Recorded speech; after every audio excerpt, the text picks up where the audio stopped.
बेलापुर नाम के गांव में रमेश नाम का किसान अपनी दो बेटियों के साथ रहता था। रमेश के पास खेत तो था, लेकिन उतनी उपजाऊ ना थी जिससे उसके घर का गुजारा बहुत ही मुश्किल से हो पाता था।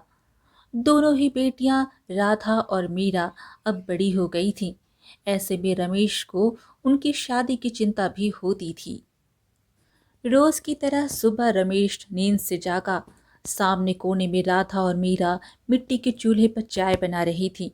रमेश ने कहा, अरे राधा, मीरा, कुछ खाने को बनाया है या नहीं? मुझे बहुत भूख लग रही है। राधा ने कहा, पिताजी, चाय चढ़ा दी है। थोड़ी सी रात की सूखी रोटी भी है, गरम कर देती हूँ। रमेश बोला, हाँ ठीक है। मीरा ने कहा, पिताजी, खेतों में जाना भी है, आज सिंचाई जो करनी थी। रमेश ने कहा, हाँ बेटा, खेत ही तो है जो दो वक्त की रोटी दिलाते हैं, वरना इस दुनिया में हमारा है ही कौन। दोपहर का समय था। खेत में रमेश और उसकी बेटियां काम कर रहे थे। गर्मी का मौसम और तेज धूप थी। तीनों बिना चप्पल, बिना छांव के काम में जुटे थे। रमेश थोड़ा दुखी होते हुए कहने लगा, यह मिट्टी भी अब फल नहीं देती। बीज डालता हूं तो सोचता हूं, क्या यह बेटियों के हाथ पीले कर पाएगी? पिताजी, आप चिंता ना करो, हम मेहनत करेंगे, कुछ ना कुछ जरिया निकल ही आएगा। और हमें कोई राजकुमार से तो शादी नहीं करनी। एक अच्छा इंसान मिल जाए और मेहनती और ईमानदार हो, बस वही काफ़ी है। बेटी, अब तुम दोनों तो मेरी जिंदगी हो। काश तुम्हारी माँ होती तो कुछ सलाह देती। मैं तो बस डरता हूँ समाज से और यहाँ के लोगों से। जब शाम हुई तो रमेश घर से निकलकर गांव के पंडित जी से मिलते हैं। पंडित जी चौपाल पर बैठे थे। रमेश पास आकर धीरे से बात बोला, पंडित जी, आप तो जानते हैं मेरी दो बेटियां अब विवाह योग्य हो गई हैं। कोई अच्छा लड़का दिखे तो जरा मेरी ओर भी ध्यान दीजिएगा। पंडित जी ने कहा, रमेश, जमाना बदल गया है। अब लोग दहेज देखते हैं, जमीन जायदाद पूछते हैं। तुम्हारे पास है क्या? रमेश बोला, पंडित जी, मेरे पास तो बस 2 बीघा जमीन है और मेरी दो बेटी जो मेरे लिए अनमोल रत्न है। पंडित ने कहा, अच्छा ठीक है, देखता हूँ।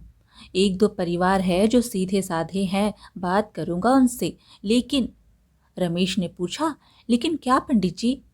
पंडित जी बोले, तुम्हें दहेज की बात तो सोचनी पड़ेगी, यह समाज का चलन है। रमेश बोला, पंडित जी, मेरे पास देने को कुछ नहीं, बस अपनी बेटियां ही हैं। रमेश निराश होकर वहां से घर वापस आ जाता है। रात के समय घर के आंगन में दोनों बहनें बैठ के बातें करती हैं। राधा मीरा से कहती है, दीदी, पिताजी रोज रोते हैं और हम कुछ नहीं कर पा रहे। मीरा बोली, राधा, मैंने सोच लिया है, मैं शहर जाऊंगी, नौकरी ढूंढूंगी, कुछ भी करूंगी, पर पिताजी को इतना परेशान नहीं देख सकती। राधा बोली, ठीक है दीदी, और मैं यहीं रहकर पिताजी के साथ खेत संभालूंगी। जब तक तू पैसे भेजेगी मैं घर संभाल लूंगी। हम एक दिन पिताजी का सपना पूरा करेंगे। दोनों बहनें एक दूसरे को देखकर रोती हैं। अगली सुबह रमेश अकेला खेत पर काम कर रहा था। दोपहर का समय हो चुका था। खेतों से कुछ दूरी पर एक पुराना पेड़ था। वहीं उसके नीचे रमेश अकेला बैठा। पास में टूटी चप्पलें और पसीने से भीगा उसका शरीर भीग गया था। लेकिन आज रमेश की आंखों में बेबसी थी। वो बैठे बैठे सोच रहा था, क्या मैं अच्छा बाप नहीं हूँ? दो दो बेटियां जवान हैं और मेरे पास ना दहेज है, ना रिश्तेदार, और ना ही पैसे कमाने का कोई दूसरा साधन, और ऊपर से सेठ का कर्ज भी बाकी है। रमेश थोड़ा रुकता है, फिर पेड़ की ओर देखता है, फिर खुद से कहता है, क्यों जी रहा हूं मैं, और किसके लिए? मैं तो बोझ बन गया हूं अपनी बेटियों पर। मेरा तो मर जाना ही बेहतर है। इतना सोचकर रमेश धीरे धीरे पेड़ की ओर बढ़ता है। उसकी चाल लड़खड़ाती है। वह डालियों को पकड़कर चढ़ता है, फिर एक मजबूत टहनी पर पहुंचता है और कमर से एक पुरानी रस्सी निकालता है और रोते हुए कहता है, माफ करना बेटियों, तुम्हारा पिता हार गया। धीरे से वह रस्सी गले में डालता है और फिर नीचे लटक जाता है। हवा थम जाती है। उसी समय रास्ते से एक मछुआरा रामू गुजर रहा था। वह एक टोकरी में मछलियां लेकर घर लौट रहा होता है। तभी उसकी नजर अचानक पेड़ की ओर जाती है। अरे, ये क्या? रमेश, ये तो फांसी लगाए लटका है। रामू जल्दी से टोकरी फेंक कर पेड़ की ओर दौड़ता है। फिर किसी तरह से रमेश को नीचे उतार लेता है, मगर तब तक रमेश की सांसें थम चुकी थी। रामू जल्दी से चिल्लाता हुआ गांव की ओर भागता है। गांव वालों को, अरे कोई है, रमेश ने खुदकुशी कर ली है। कुछ देर बाद रमेश के घर गांव वाले इकट्ठा हो गए। रमेश के शव एक चादर में लिपटा हुआ पड़ा था। राधा और मीरा उसके पास बैठकर फूट फूट कर रो रही थी। गांव की कुछ औरतें उन्हें संभालने की कोशिश कर रही थीं। फिर रमेश का अंतिम संस्कार किया गया। राधा और मीरा बेहोशी जैसी हालत में बैठी थीं। उनके चेहरे पर आंसू सूख चुके थे, पर अब सिर्फ खालीपन और भविष्य का डर था। रात के समय झोपड़ी में काफी अंधेरा था। पास में एक दीपक जल रहा था। दोनों बहनों के सामने एक रोटी और आधा प्याज रखा था। दोनों बहनें एक दूसरे को देखते हुए कहने लगी, अब तू ही मेरा सहारा है राधा, और तू ही मेरा सहारा है दीदी। अब पिता की चिता के साथ हमारा डर जल चुका है। अब सिर्फ एक मकसद है, अपने पैरों पर खड़ा होना। हाँ, हम पिताजी के सपने को अधूरा नहीं छोड़ेंगे। अब जो होगा हम दोनों साथ मिलकर करेंगे। इसी तरह से 1 महीने गुजर जाते हैं। झोपड़ी के अंदर राधा और मीरा चुपचाप बैठी थीं। मीरा राधा से बोली, राधा, 1 महीना हो गया पिताजी को गए। अब ऐसा लगता है जैसे सब कुछ थम सा गया हो। राधा बोली, हाँ दीदी, ना कोई काम मिला, ना कोई सहारा।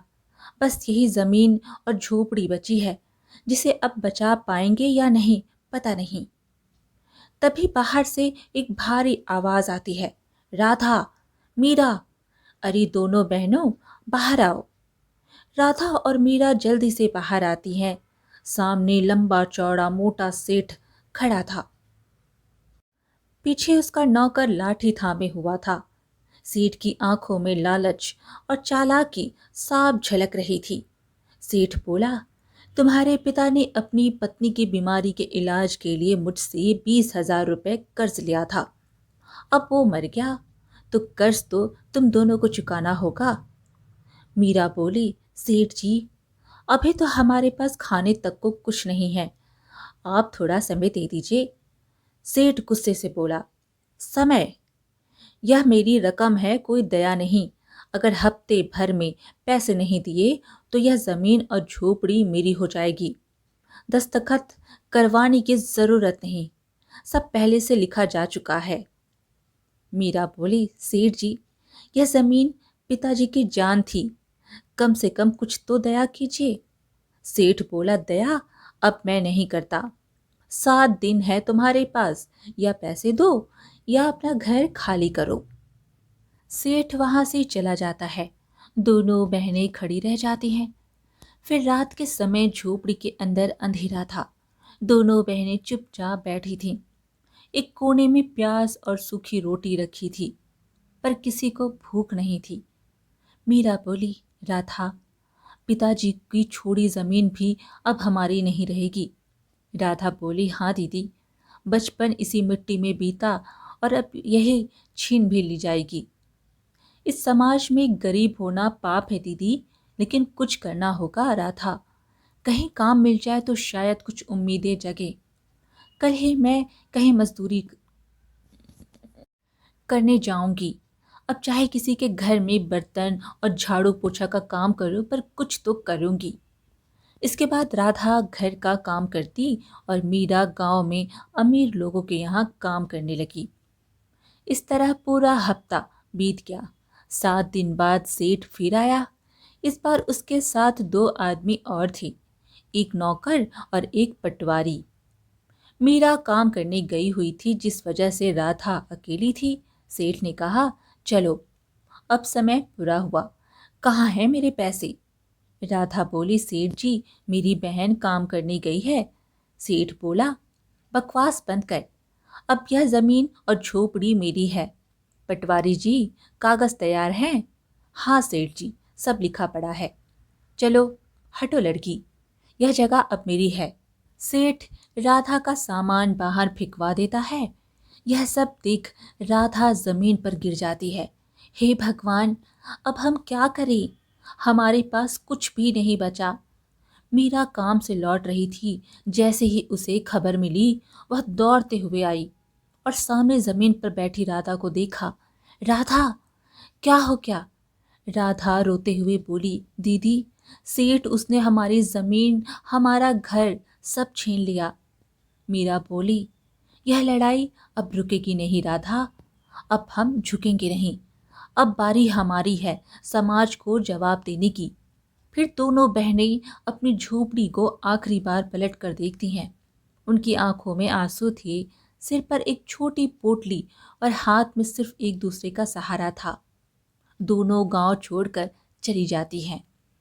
रास्ते में राधा मीरा से बोली, दीदी, लेकिन जब तक हम साथ हैं, हम कुछ ना कुछ कर ही लेंगे। बाबा की आत्मा हमें देख रही होगी। दोनों बहनें जंगल की ओर बढ़ जाती हैं। उनके पांव कांप रहे थे, पर उनका हौसला उन्हें थामे हुए था। दोपहर का समय, सूरज सिर पर था।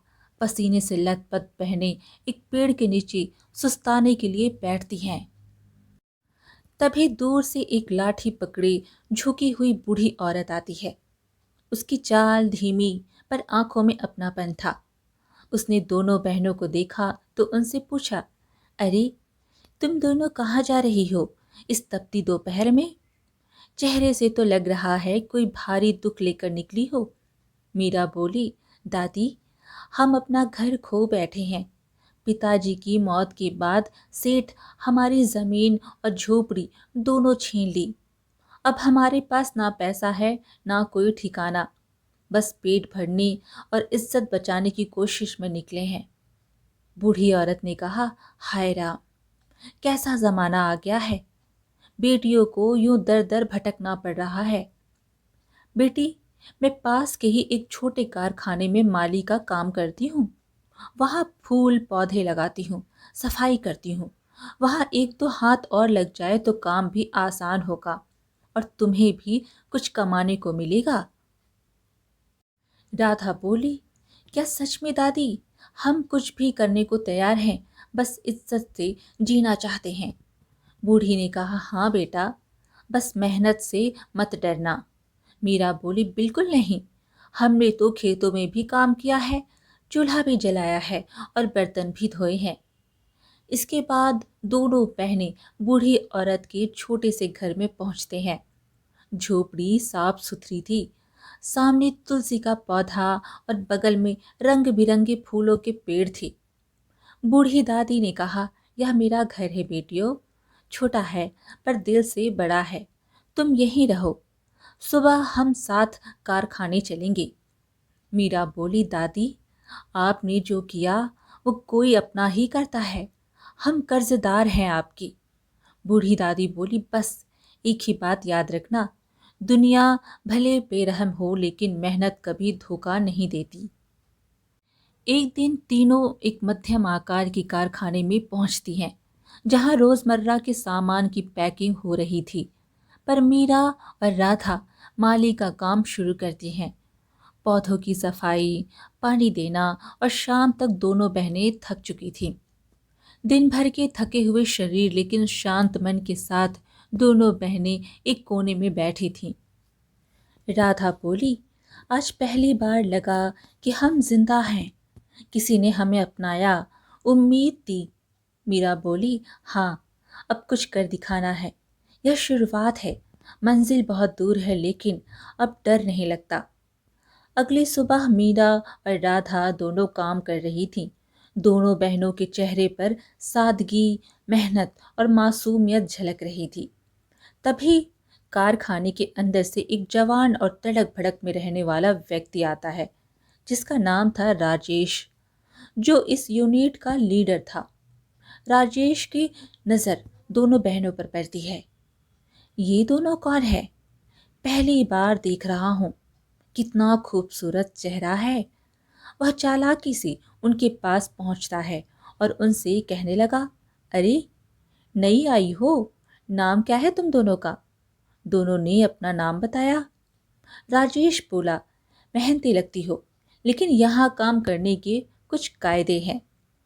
वह चारों ओर देखता है, फिर धीरे से इशारे में उन्हें एक कोने की तरफ ले जाता है जहाँ कोई नहीं होता। राजेश का चेहरा अब मुस्कुराहट से हटकर असली नीयत दिखाने लगा था। देखो, इस कारखाने में टिकना है तो मेरे कहे अनुसार चलना होगा। तुम जैसी लड़कियां तो मेरी खास होती हैं। मैं उन्हें हमेशा सपोर्ट करता हूँ। मीरा बोली, आप कहना क्या चाह रहे हैं?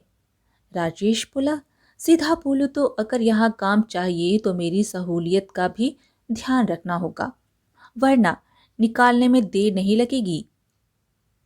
दोनों बहनों के आंखों में आंसू आ जाते हैं। उनके चेहरे में शर्म और गुस्से से तपने लगते हैं। मीरा बोली, हमें यह काम नहीं चाहिए। हम यहाँ अपनी इज्जत बेचने नहीं आए हैं। हम चुप हैं, इसका मतलब यह मत समझो कि हम डर गए। हम मजबूर हैं, पर तुम्हारी गुलामी नहीं करेंगे। राजेश हंसता है और अपनी जगह से हट जाता है। बहनें चुपचाप काम पर लौटती हैं। शाम को कारखाने से लौटती बहनों की चाल धीमी थी और आंखें सूनी थी। झोपड़ी में घुसते ही दोनों दीवार के पास बैठकर फूट फूट कर रोने लगती हैं। दोनों कहती हैं, ये हम कहाँ आ गए, जहाँ मेहनत से नहीं शरीर से पहचान मिलती है। क्या गरीब की इज्जत कोई मायने नहीं रखती? बूढ़ी दादी उनकी हालत देखकर चौंक जाती है और पास आकर बोलती है, क्या हुआ बेटिया, इतना टूट क्यों गई हो? दादी, कारखाने के लीडर ने हमारी इज्जत से खेलने की कोशिश की। कहा कि अगर काम चाहिए तो उसकी बातें माननी होंगी। दादी ने कहा, उस नीच ने ऐसा कहा। वो राजेश, उस पर तो पहले भी कई शिकायतें आई थी, लेकिन कोई सबूत नहीं था। राधा बोली, इसीलिए बच गया। अब हम वहां नहीं जाएंगे दादी, और सोच रहे हैं कि अब क्या करेंगे। तुमने सही किया उस बदतमीज को जवाब देकर। फिर रात में मीरा खाना बनाती है और राधा उसकी मदद करती है। बूढ़ी दादी को कोने में बैठकर उनकी गतिविधियां गौर से देख रही थी। बूढ़ी दादी ने कहा, मीरा बेटी, मैं कई दिनों से देख रही हूँ, तू जो खाना बनाती है उसमें एक अलग ही स्वाद होता है। मीरा ने मुस्कुराते हुए कहा, कुछ नहीं दादी, माँ से सीखा था थोड़ा बहुत, और बाकी तो ज़रूरतें सिखा देती हैं। राधा भी बोल पड़ी, हाँ दादी, दीदी के हाथ में स्वाद का जादू है। आज तुम खाओगी तो उंगलियां चाटती रह जाओगी। बूढ़ी औरत कुछ सोचते हुए मुस्कुराती है, फिर बात पलट देती है, तो क्यों ना तुम दोनों बहनें समोसे का ठेला लगाओ। पास के चौराहे पर रोज मजदूर, रिक्शे वाले बच्चे घूमते हैं। गर्मा गर्म समोसे और चटनी अगर तुम बेचना शुरू करो तो शायद ईमानदारी की कमाई से गुजारा हो जाए। मीरा बोली, ठेला और दादी, सामान, तेल मसाले, ठेला, सब कुछ कहाँ से लाएं? दादी बोली, तुमने जो कारखाने से महीने भर की मजदूरी बचाई है वो रखी है ना, उसी से शुरुआत करो। और हाँ, मैं भी साथ रहूंगी। बूढ़ी हूँ पर मेहनत अब भी जानती हूँ। अगली सुबह मीरा और राधा पुराना सा झोला लेकर बाजार जाती हैं। वहाँ से आलू, आटा, मसाले, तेल सब खरीद लेती हैं। बूढ़ी औरत भी साथ चलती है। तीनों के चेहरे पर मेहनत और उम्मीद की चमक थी। चौराहा पर सुबह 10 बजे का समय चौराहे के किनारे पर एक छोटा सा लकड़ी का ठेला सज चुका था। पीछे चटनी का डिब्बा, कढ़ाई में गर्म तेल, पास में बूढ़ी दादी आलू मसल रही थी। राधा समोसे बेल रही थी और मीरा गर्म तेल में समोसे डाल रही थी। तभी वह मजदूर आता है। बहन जी, समोसा कितने का है? 1 रुपए में एक गरम और खस्ता। मजदूर एक खाता है और आश्चर्य से कहता है, अरे वाह, ऐसा स्वाद तो होटल में भी नहीं मिलता। 3 और देना। धीरे धीरे भीड़ जुटने लगती है। कुछ रिक्शा वाले और कुछ औरतें सभी तारीफ कर रहे थे। बूढ़ी दादी भी खुश होते हुए बोली, तुम दोनों बहनें तो सचमुच काबिल हो। ईमानदारी से कमाया गया हर निवाला अमृत होता है। शाम को ठेले के पीछे तीनों बैठी पैसों को गिनती कर रही थी। पूरे दिन के कुल मिलाकर 200 रुपए हो गए थे। मीरा बोली, सोचो, पहले ही दिन हमें 200 मिले। अब किसी की नौकरी की जरूरत नहीं। अब हम अपना काम करेंगे, अपने पैरों पर चलेंगे। बेटियों, यही तो असली इज्जत है, खुद के हाथ की कमाई। अब मेहनत और स्वाद तुम्हें उस ऊंचाई तक ले जाएगा जहां कभी तुमने सोचा भी नहीं था। अगली सुबह मीरा और राधा का समोसे का ठेला अब पहले से ज्यादा सजा हुआ था। एक तरफ ताजे ताजे समोसे की खुशबू उड़ रही थी, दूसरी ओर ग्राहकों की भीड़ लगी थी। पास ही बूढ़ी दादी की खाली चौकी पड़ी थी। आज वो बीमार होने के कारण नहीं आई। दोपहर का समय भीड़ के बीच अचानक एक मोटा सा आदमी महंगे कपड़े पहने गुस्से से आता है। वो था पास के समोसे होटल का मालिक, जिसका नाम दिलीप है। दिलीप ने दोनों बहनों से कहा, अरे ओ बहनों, तुमने ठेला यहाँ क्यों लगाया है? यह जगह मेरी दुकान के सामने है। हमारे ग्राहक छीन रही हो तुम। मीरा बोली, सेठ जी, यह सार्वजनिक जगह है और हम किसी के हक में दखल नहीं दे रहे। दिलीप बोला, तुम्हारे जैसे लोगों को सड़कों पर व्यापार करने का हक नहीं। हटाओ यह ठेला वरना। राधा बोली, वरना क्या? हम मेहनत कर रहे हैं, भीख नहीं मांग रहे। दिलीप और जोर से चिल्लाने लगता है। भीड़ तमाशा देखने लगती है। वहीं पास के एक चाट ठेले पर खड़ा एक नौजवान यह सब देख रहा था। साफ सुथरे कपड़े, आत्मविश्वास भरी आंखें, नाम था अर्जुन। वह अपना प्लेट रखकर धीरे से बहस की तरफ आता है और दिलीप से कहता है, 1 मिनट सेठ जी, अगर यह ठेला सड़क के किनारे है और ट्रैफिक में रुकावट नहीं बना रहा, तो आप इन्हें हटाने वाले कौन होते हैं? दिलीप बोला, तू बीच में मत बोल लड़के। अर्जुन बोला, मैं बोलूंगा और कानून के हिसाब से बोलूंगा। भारत के संविधान के अनुसार हर नागरिक को ईमानदारी से व्यापार करने का अधिकार है और यह दोनों बहनें अपने हक के तहत व्यापार कर रही हैं। इनका ठेला पंजीकृत हो या ना हो, जब तक कोई नियम नहीं तोड़ा जा रहा, तब तक आप इन्हें यूं धमका नहीं सकते। यह सुन दिलीप थोड़ा सहम जाता है। अर्जुन ने फिर कहा, अगर आप दोबारा इन्हें परेशान करेंगे तो पुलिस को बुलाने में मुझे 1 मिनट नहीं लगेगा। दिलीप गुस्से में पैर पटकता वहां से चला जाता है। थोड़ी देर बाद मीरा और राधा अर्जुन के पास जाती हैं। आपने आज हमें बहुत बड़ा सहारा दिया, नहीं तो वो सेठ हमारा ठेला हटवा ही देता। अर्जुन ने कहा, मैंने सिर्फ वही किया जो सही था। तुम दोनों जैसी बहनों को देखकर भरोसा होता है कि मेहनत अब भी जिंदा है। मीरा बोली, आजकल ऐसा सोचने वाले लोग बहुत कम मिलते हैं। अर्जुन मीरा की ओर देखता है और उसकी आंखों में छलकता आत्मसम्मान और मासूमियत उसे भीतर तक छू जाता है। कुछ देर के लिए मीरा अर्जुन को निहारती रहती है। मुस्कुराहट उसके होंठों पर टिक जाती है। अर्जुन फिर वहां से चला जाता है। शाम को दोनों बहनें हंसी खुशी से घर जाती हैं। राधा कहने लगी, दीदी, आज अर्जुन ने जो किया वो कोई सामान्य बात नहीं थी। मीरा बोली, हाँ राधा, पता नहीं क्यों मुझे आज पहली बार किसी अजनबी पर भरोसा हुआ। राधा अपनी बहन को छेड़ते हुए बोली, दीदी कहीं तुझे वो पसंद तो नहीं आ गया? मीरा बोली, राधा बस इतना कह सकती हूँ, उसकी बातों में इंसानियत थी, वो भी हमारी जैसी लड़कियों के लिए, बस वही सबसे कीमती होती है। रात को तीनों खाना खाकर सो जाती हैं। अब अर्जुन रोज दोनों बहनों के ठेले के पास आने लगा।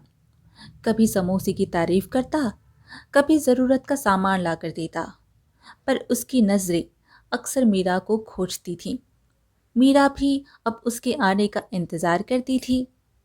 शाम का समय, राधा पानी लेने के लिए गई हुई थी।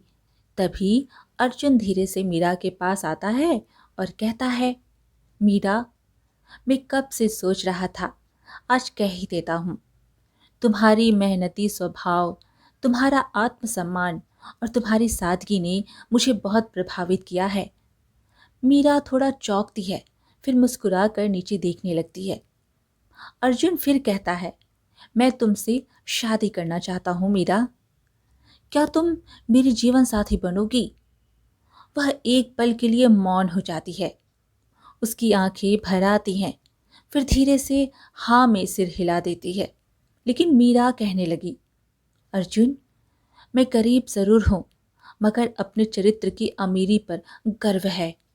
अगर तुम्हें मेरे साथ यह ज़िंदगी मंजूर है तो मैं भी राज़ी हूँ। अगले दिन अर्जुन अपने माँ पिता को मीरा के बारे में बताता है। पिता मुस्कुराते हैं, लेकिन माँ थोड़ा नाराज़ होती है। अर्जुन, एक सड़क पर ठेला लगाने वाली लड़की से शादी करोगे? हमारे खानदान की इज्जत का क्या? अर्जुन के पिता ने कहा, इज्जत मेहनत से मिलती है, खानदान से नहीं। अगर हमारी बहू मेहनती और सच्ची आत्मसम्मानी है तो उससे अच्छा और क्या चाहिए? अर्जुन विनम्रता से समझाता है, माँ, मैंने बहुत लड़कियां देखी, लेकिन मीरा जैसी गरिमा और ईमानदारी कभी नहीं मिली। मैं अपने फैसले से खुश हूँ और चाहता हूँ आप भी मेरे साथ दो। माँ धीरे धीरे पिघलती है। अगर तुम खुश हो तो हम भी राजी हैं बेटा, जाओ बहू को घर ले आओ। इसके बाद मीरा और अर्जुन की शादी हो जाती है। कुछ दिन बाद अर्जुन सीधा तहसील कार्यालय पहुंचकर पुराने कागज दिखाता है और सेठ के झूठे दस्तावेजों की पोल खोलता है। इसके बाद अर्जुन, मीरा, राधा, बूढ़ी दादी और सरकारी अफसर एक गाड़ी में बैठकर अपने पुराने गांव लौटते हैं। गांव में पहुंचते ही पुराने लोग उन्हें देख चौंकते हैं। लालची सेठ दूर से देख रहा होता है। सरकारी अफसर सेठ से बोला, सेठ, तुमने धोखे से इनकी जमीन हथियाई थी, अब यह जमीन वापस इन्हीं को सौंपी जाती है, ये लो अपने पैसे।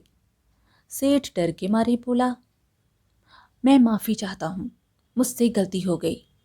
उसके बाद अर्जुन और दोनों बहनें अपने गांव के घर आते हैं। पिताजी, आज तुम्हारा सपना पूरा हुआ, अब हम फिर से अपनी ज़मीन पर खड़े हैं, मगर इस बार सम्मान और प्यार के साथ। कुछ महीने बाद हरा भरा आंगन में राधा तुलसी के पौधे को पानी दे रही थी। मीरा, अर्जुन और बूढ़ी दादी पास में बैठे थे। मीरा ने कहा, राधा, अब तेरी बारी है शादी की।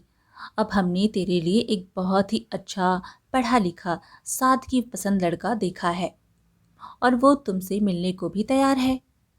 राधा थोड़ा शर्माई और फिर धीरे से बोली, दीदी, जैसा तुम सब ठीक समझो। फिर कुछ दिन बाद राधा की भी शादी धूमधाम से हो गई।